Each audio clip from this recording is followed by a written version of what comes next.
Hello everyone, welcome to government jobs UP. This is Ritu Pande और यहाँ पर हम एवरीडे वीडियोस अपडेट करते हैं आप लोगों के लिए, जिसमें हम रोज़गार से रिलेटेड जो भी इंफॉर्मेशंस होती हैं, एग्ज़ाम से रिलेटेड जो भी इंफॉर्मेशन होती है उसको अपडेट करते हैं। और ऐसी हमारी अपडेट के लिए आप हमारे चैनल को सब्सक्राइब करिए और वीडियो को शेयर और लाइक ज़रूर कर दीजिएगा। इससे मुझे भी मोटिवेशन मिलती है। तो चलिए शुरू करते हैं। यहाँ पे पहली इंफॉर्मेशन जो कि काफ़ी इम्पोर्टेंट है कि अब जो भी भर्तियां होंगी उसके लिए जो आयु सीमा थी उसको लेके कुछ बदलाव करने की सिफारिश की गई है। तो चलिए देखते हैं इस न्यूज़ को डिटेल में। यहाँ पे आप देख सकते हैं कि अभी 40 वर्ष तक के अनारक्षित व 45 वर्ष तक के आरक्षित वर्ग के अभ्यर्थी कर सकते हैं आवेदन।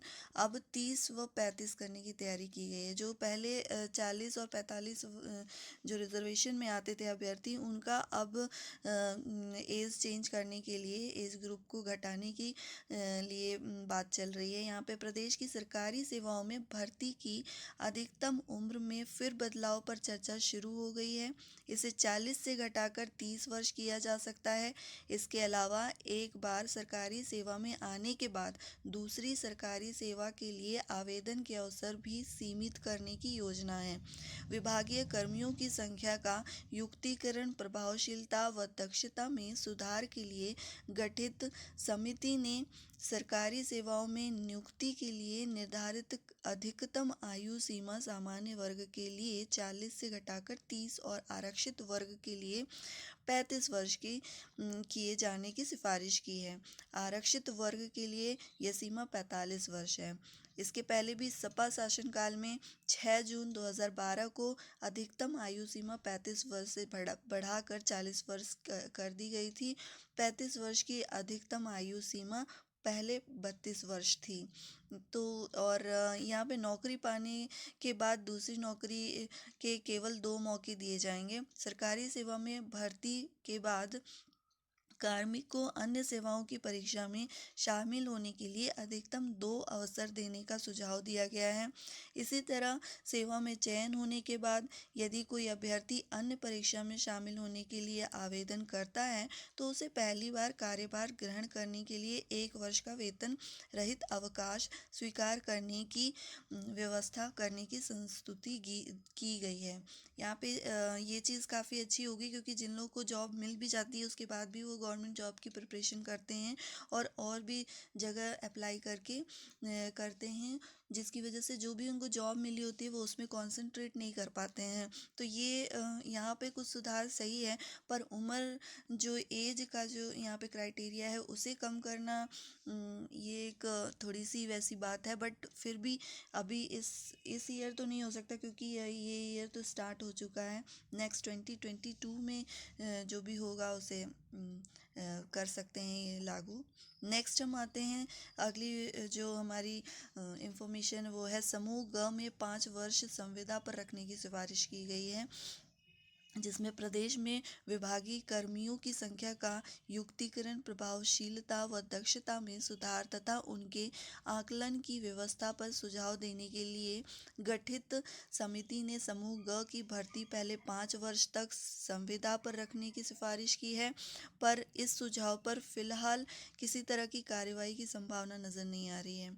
समिति के मुताबिक गुजरात में डॉक्टर पी.के. दास समिति की संस्तुतियों पर समूह ग व घ की सेवाओं में नियमित नियुक्तियां किए जाने के पूर्व प्रथम 5 वर्ष के लिए संविदा के आधार पर कार्मिक रखे जाने की व्यवस्था 2006 में शुरू की गई थी।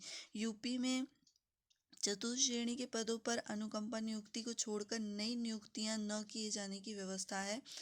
आवश्यकता पर आउटसोर्सिंग से चतुर्थ श्रेणी कमी रखने की व्यवस्था भी की गई है। यहाँ पे समिति ने गुजरात राज्य की तरह प्रदेश में समूह ग की सेवाओं के विभिन्न पदों पर प्रथम 5 वर्ष के लिए उनकी सेवा नियमावली में शामिल शैक्षिक योग्यता व चयन प्रक्रिया के अनुसार संविदा के आधार पर नियुक्त करने की व्यवस्था संस्तुति की है। संविदा राशि का निर्धारण राज्य सरकार में लागू व्यवस्था के अनुसार करने का सुझाव दिया है। उल्लेखनीय है कि पूर्व में समूह घ व ग के लिए इसी तरह का एक प्रस्ताव तैयार किया गया था, लेकिन विरोध के बाद में इसको ठंडे बस्ते में डाल दिया गया। सरकार ने स्पष्ट कर दिया था कि ऐसे किसी प्रस्ताव पर विचार नहीं किया जा सकता। फिलहाल इस सिफारिश पर कार्रवाई की संभावना नजर नहीं आ रही है। यहाँ पे समूह ग की भर्ती NRA से करने की संस्तुति की गई है कि जिसमें समिति ने केंद्र सरकार की राष्ट्रीय भर्ती संस्था के माध्यम से सामान्य अर्हता परीक्षा सेट की व्यवस्था लागू होने के बाद समूह ग की भर्ती इसी के स्कोर से करने का सुझाव दिया है। समिति ने कहा है कि इससे अभ्यर्थी को अलग अलग भर्ती परीक्षाओं के लिए बार बार आवेदन की आवश्यकता नहीं होगी। भर्ती में पारदर्शिता व सुविधा के साथ साथ परीक्षाओं में शामिल होने वाले अभ्यर्थियों, विशेषकर महिला अभ्यर्थियों की सुविधा होगी।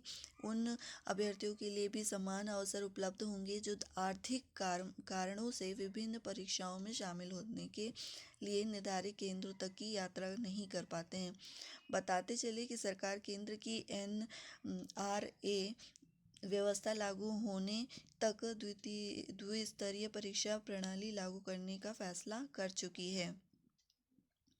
यहाँ पे आउटसोर्सिंग सेवा को लेके भी बात हुई है कि विभाग द्वारा चिन्हित सेवाओं को आउटसोर्सिंग या PPP मोड में कराने का सुझाव दिया गया है।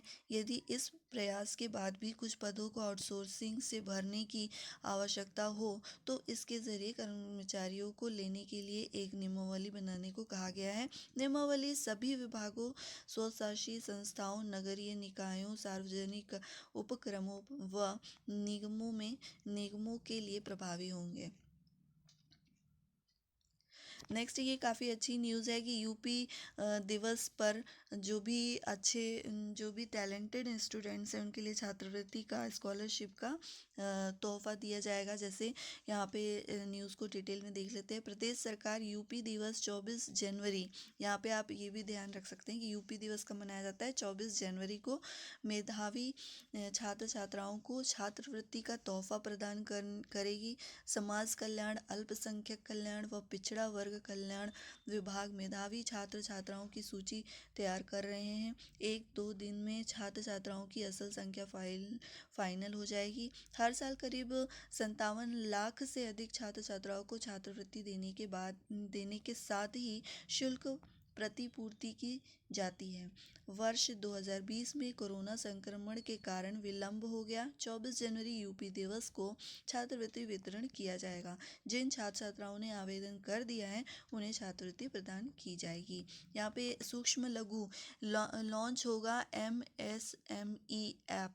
इसका ऐप जो है लॉन्च होने वाला है, जिसमें सूक्ष्म लघु एवं मध्यम उद्यम विभाग अवध शिल्पग्राम में ODOP राज्य स्तरीय प्रदर्शनी लगाएगा। इसमें सभी जिलों के उद्यमी और हस्तशिल्पी अपने अपने जिलों के उत्पाद प्रदर्शित करेंगे और बेचेंगे भी। साथ ही MSME ऐप भी लॉन्च किया जाएगा। अपर मुख्य सचिव MSME डॉक्टर नवनीत सहगल ने बताया कि यूपी दिवस पर आयोजित कार्यक्रम में विश्वकर्मा श्रम सम्मान योजना और ODOP योजना के 5-5 लाभार्थियों को उन्नत किस्म के टूल किट का वितरण किया जाएगा। तो ये काफ़ी अच्छी न्यूज़ है कि छात्रवृत्ति का तोहफा मिलेगा 24 जनवरी यूपी दिवस पर। नेक्स्ट हम आते हैं सिपाही भर्ती से रिलेटेड जो रिज़ल्ट आया है उसको देखेंगे पूरा डिटेल में। यहाँ पे SSC ने वर्ष 2018 की परीक्षा का अंतिम परिणाम जारी कर दिया है। सिपाही भर्ती में 54,000 411 अभ्यर्थी को सफल किया गया है। कर्मचारी चयन आयोग के केंद्रीय बलों में सिपाही भर्ती परीक्षा 2018 का अंतिम परिणाम घोषित कर दिया है। इसमें कुल 54,411 अभ्यर्थी अंतिम रूप से चयनित हुए हैं। इनमें पुरुष 46,308 और महिला 8,103 अभ्यर्थी हैं।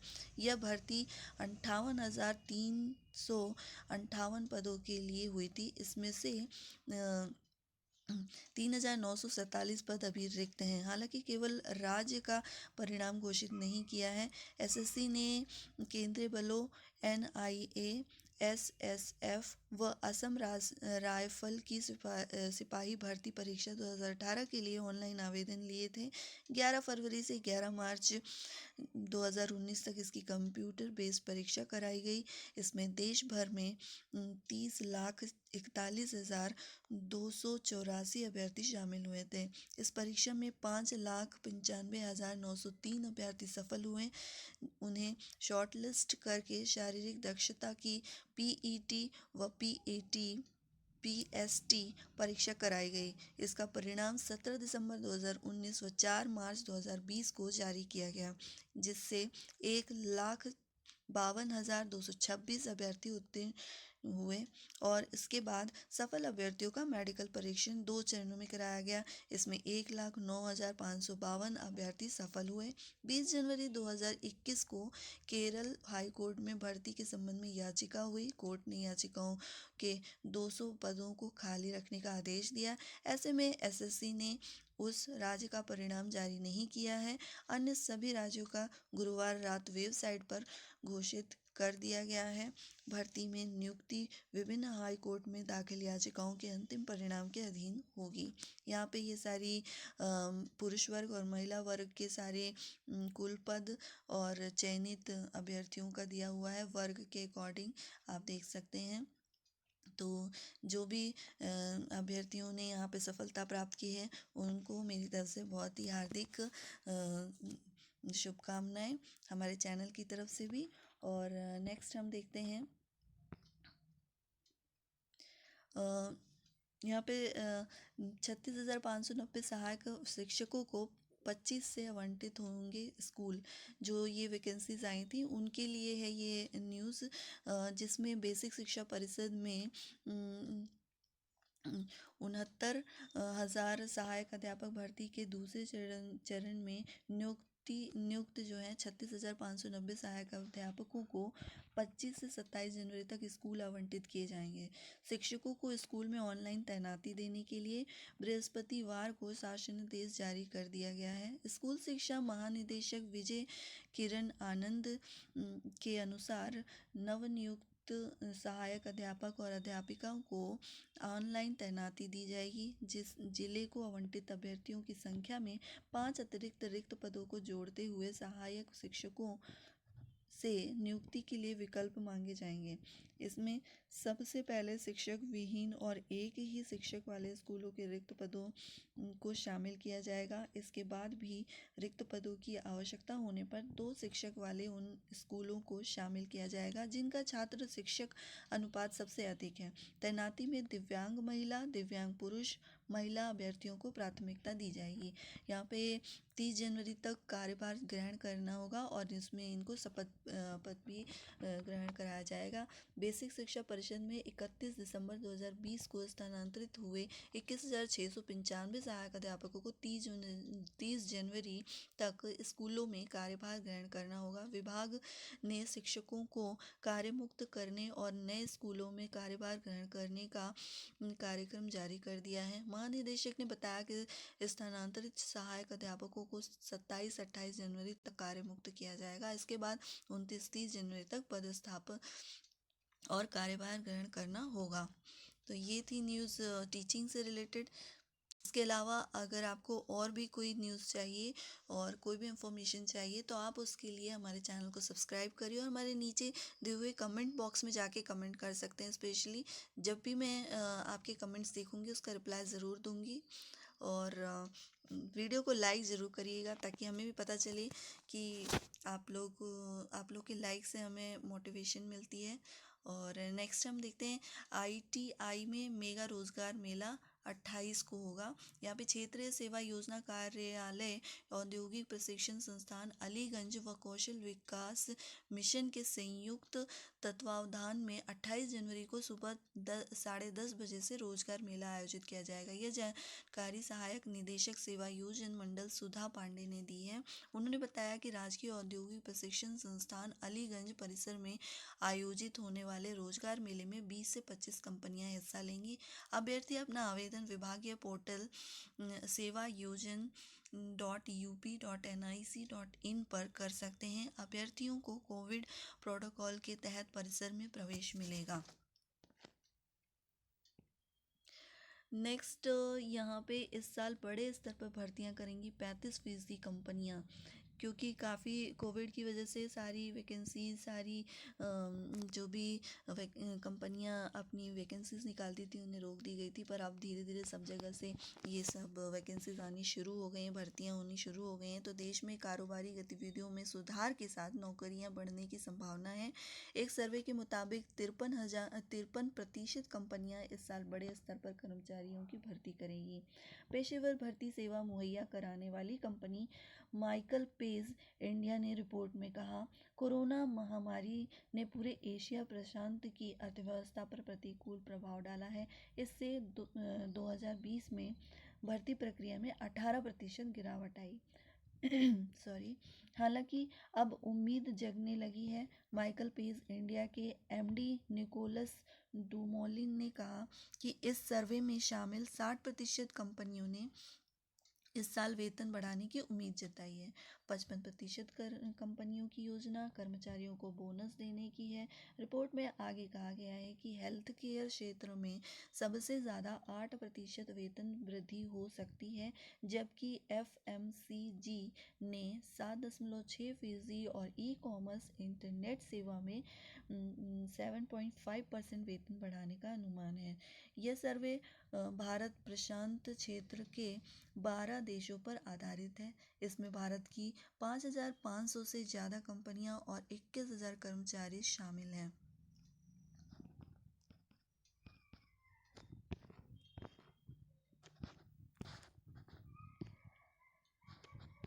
नेक्स्ट हम आते हैं जो भी वैकेंसीज़ हैं, अगर आपको कुछ स्पेशली कोई इंफॉर्मेशन चाहिए तो उससे रिलेटेड आप नीचे कमेंट बॉक्स में आप ज़रूर बताइए, जिसे हम अपडेट कर सकें। और हमारे वीडियो को लाइक ज़रूर करिए, हमारे चैनल को सब्सक्राइब ज़रूर करिए। आगे पीसीएस प्री 2020 संशोधित परिणाम को हाई कोर्ट में चुनौती दी है। यहाँ पे विक्रु कांड ऋचा दुबे ने दर्ज प्राथमिकी को दी चुनौती। न्यूज़ को हम डिटेल में देखेंगे। पीसीएस प्रारंभिक परीक्षा 2020 के संशोधित परिणाम को हाई कोर्ट में चुनौती दी गई है। आरोप है कि लोक सेवा आयोग उत्तर प्रदेश ने संशोधित परिणाम जारी पूर्व में चयनित 1015 अभ्यर्थियों को चयन सूची से बाहर कर दिया है। इसका कोई कारण भी नहीं बताया गया है और न ही अभ्यर्थियों को सुनवाई का मौका दिया गया। महेश सिंह व 7 अन्य ने इसे लेकर हाई कोर्ट में याचिका दाखिल की है। याचिका पर न्यायमूर्ति सुनीता अग्रवाल की एकल पीठ ने बृहस्पतिवार को सुनवाई की। आयोग के अधिवक्ता के अनुरोध पर कोर्ट ने मामले को सुनवाई के लिए शुक्रवार को सुबह 10 बजे प्रस्तुत करने का आदेश दिया है।